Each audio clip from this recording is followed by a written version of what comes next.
अगर चाहते हो CUET क्रैक करना तो हमारा बुलडोजर डोज वाला टास्क जरूर फॉलो करना। नमस्कार साथियों, मैं हरि कृष्णा हिंदुस्तानी पूर्व छात्र काशी हिंदू विश्वविद्यालय, और आज के इस वीडियो में CUET PGQP 27 जो MSc इन मैथमेटिक्स के लिए है, उसमें साथियों आपको चैलेंज स्वीकार करना है वेक्टर कैलकुलस के लिए कि वेक्टर कैलकुलस के लिए लास्ट टाइम में क्या कुछ कर सकते हैं ताकि अपने को इसमें से हम मैक्सिमम नंबर खींच सकें, इसमें से मैक्सिमम आउटपुट ले सकें वेक्टर कैलकुलस से, राइट। तो लास्ट टाइम में अपने को क्या कुछ करना चाहिए, आशा करता हूं कि आप हमारे जो पुराने चैलेंज हैं वो फॉलो कर रहे होंगे।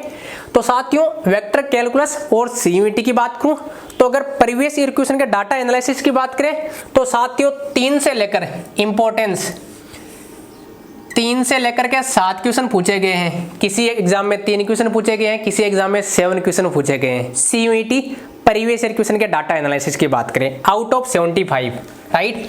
आपको जो सब्जेक्ट वाला पेपर होता है वो 75 का होता है और पार्ट ए वो 25। हम इसकी बात नहीं कर रहे हैं, अभी इसकी कर रहे हैं। 3 से 7 क्वेश्चन मतलब लगभग 5 क्वेश्चन या 4-5 क्वेश्चन पूछे जाने की संभावना है। इंपॉर्टेंस कितना है 5 क्वेश्चन का, मतलब 20 मार्क्स का, 20 मार्क्स का अबाउट 5 क्वेश्चन पूछे जाने की संभावना है।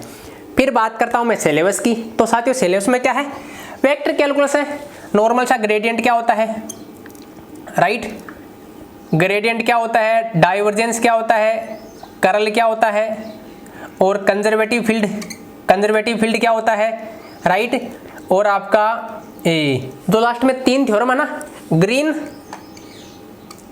ग्रीन गॉस और स्टोक। क्वेश्चन किस टाइप से आएगा, कोई फंक्शन दे देगा, यहां से क्वेश्चन बाहर नहीं जाएगा, कोई फंक्शन दे देगा, उसका ग्रेडियंट पूछ लेगा, राइट। ग्रेडियंट किसी पॉइंट पे ग्रेडियंट वेक्टर है कि नहीं, स्केलर है कि नहीं, राइट। डाइवर्जेंस कैसे निकालते हैं, किसी पॉइंट पे डाइवर्जेंस कैसे निकालते हैं, कर्ल कैसे निकालते हैं, इनके कुछ जो 2-4 रिजल्ट है ना इसके, कर्ल और इनके रिलेशन आपस में, कर्ल और डाइवर्जेंस के रिलेशन। जैसे आपको पूछ ले डाइवर्जेंस ऑफ AU इस टाइप से, right. Divergence of AU, right. A कोई वेक्टर वैल्यूड फंक्शन है, ए स्केलर फंक्शन है, राइट। तो कैसे निकालते हैं, आपके बुक में 4-5 फॉर्मूले मुश्किल से मिल जाएंगे, राइट। वो आपको सारे ध्यान में होने चाहिए, ठीक है साथियों। फिर पूछ सकता है कि जैसे डाइवर्जेंस ऑफ कर्ल F 0 होता है, राइट, और कर्ल ऑफ ग्रेड फाई 0 होता है, राइट। तो आपको कोई भी फंक्शन दे दे, आपको कोई स्केलर फंक्शन दे दे तो पूछ ले स्केलर फंक्शन दे दे, और पूछ ले एक कर्ल ऑफ ग्रेड फाई क्या आएगा, कुछ ऑप्शन आउटपुट दे देगा। कैलकुलेशन नहीं करना है, सीधा यहाँ से लगा देना है। इसी प्रकार से कोई वेक्टर वैल्यूड फंक्शन दे दे और उसका बोल दे कर्ल, आपको बोले then divergence of curl this क्या होगा साथियों 0 होगा, सीधे बात है, ठीक है साथियों। अगर किसी का फिर आता है इरोटेशनल और सोलेनोइडल की वेक्टर कैलकुलस में इरोटेशनल वेक्टर फील्ड क्या होता है, सोलेनोइडल क्या होता है। अगर किसी का डाइवर्जेंस 0 है, अगर किसी का डाइवर्जेंस 0 है तो क्या होगा, ये होगा साथियों सोलेनोइडल, राइट। अगर किसी का कर्ल 0 है तो ये क्या होगा इरोटेशनल, राइट। तो which of following is irrotational, which of following is solenoidal, right. For what value of A given function is solenoidal, for what value of A given function is irrotational, right साथियों। ये हमने test series में भी कराए हैं, previous year question में भी कराए हैं और अल्ट्रा स्पीड रिवीजन में भी कराए हैं, राइट। फिर क्या आता है, आपको डायरेक्शन डेरिवेटिव पूछ सकता है, किसी पॉइंट पर डायरेक्शन डेरिवेटिव क्या होता है, किस डायरेक्शन में मैक्सिमम होता है, उसकी मैक्सिमम वैल्यू क्या होती है। ये सारा मैंने अल्ट्रा स्पीड रिवीजन में कराया, लेकिन लास्ट टाइम में आपको बता रहा हूँ कैसे तैयार करते हैं। ग्रीन थ्योरम क्या होती है, कैसे यूज करते हैं, किस किस के बीच में होती है। गॉस डाइवर्जेंस थ्योरम किसको ले जाती है, सरफेस टू वॉल्यूम। तो गॉस डाइवर्जेंस थ्योरम सरफेस से वॉल्यूम में अप्लाई होती है। आपको पूछ सकता है Gauss divergence theorem relate line integral to volume integral, incorrect है। Gauss divergence theorem relate line integral to surface integral, ये भी गलत है।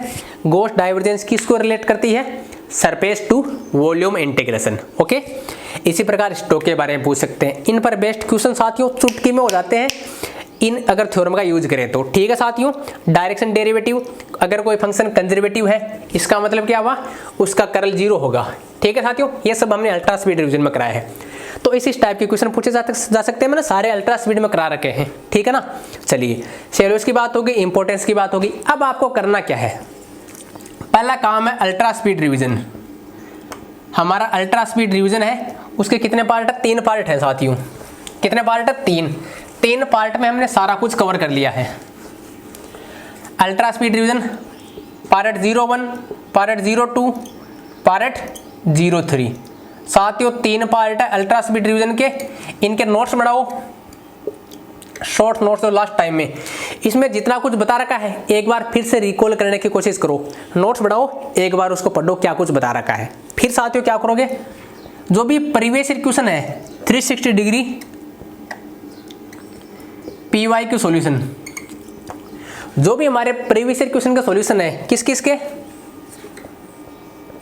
सीयूईटी के, बीएचयूपीईटी के, सीपीईटी उड़ीसा के, ये एज आपको टेस्ट सीरीज भी मिल जाएंगे और उनका सॉल्यूशन भी मिल जाएगा। ठीक है साथियों, इनका आपको वीडियो सॉल्यूशन देखना है। वीडियो सॉल्यूशन में क्या देखोगे, अप्रोच, कि क्वेश्चन को अप्रोच कैसे करते हैं। अरे भाई वीडियो सॉल्यूशन देखने से कुछ नहीं होता है, उसको मैंने किस प्रकार से अप्रोच करता हूं मैं, आपको किस टाइप पे एग्जाम ओरिएंटेड वे में लगाना है आपको, राइट। इंपॉर्टेंट क्वेश्चन कौन कौन से हैं, राइट। गलती कहाँ हो सकती है, राइट। मैं बताता हूं कि यहाँ गलती हो सकती है, मतलब आपको वहां सावधानी बरतने की जरूरत है। क्वेश्चन प्रैक्टिस करोगे तो आपको पता होना चाहिए इस टाइप के क्वेश्चन में ये दिक्कत हो सकती है, इस चीज का हम ध्यान रखें। इस टाइप के क्वेश्चन में इस टाइप से अप्रोच करते हैं ताकि अपना मिनिमम समय में क्वेश्चन लगा सकें। इंपॉर्टेंट क्वेश्चन कौन सा है, फिर क्या आती है, उसके नेबरहुड में कितने क्या क्वेश्चन बन सकते हैं। 360 डिग्री मतलब पूरा 360 डिग्री निचोड़ उस क्वेश्चन का बेसिक कंसेप्ट और approach. Important type of question, गलती कहाँ हो सकती है, कैसे हो सकती है, उसको सुधार कैसे सकते हैं, उसके नेबरहुड में कितने कितने क्या क्वेश्चन बन सकते हैं, उन सारे को कैसे करेक्ट कर सकते हैं। यह सारा चीज आपको अल्ट्रा स्पीड के 360 डिग्री पीवाई के सॉल्यूशन है इनमें मिल जाएगा। फिर आपको पीवाई क्यू एज टेस्ट, जो प्रीवियस ईयर क्वेश्चन सॉल्यूशन है वो आपको एज टेस्ट सीरीज मिल जाएंगे, राइट। इन सब के तो आपको 5 बार या 4 बार प्रैक्टिस कर लेना है। ठीक है साथियों, फिर क्या करोगे, हमारी test series topic wise test series, हमारी टॉपिक वाइज टेस्ट सीरीज में आपको 3 टेस्ट मिलेंगे, part 1, test 1, test 2, test 3। Vector calculus का पार्ट 1, पार्ट 2, पार्ट 3, तीन टेस्ट मिलेंगे। 3 आपको अल्ट्रा स्पीड डिवीजन मिलेंगे। इतना सारा कर लोगे लास्ट टाइम में तो साथियों मोर देन सफिशिएंट है।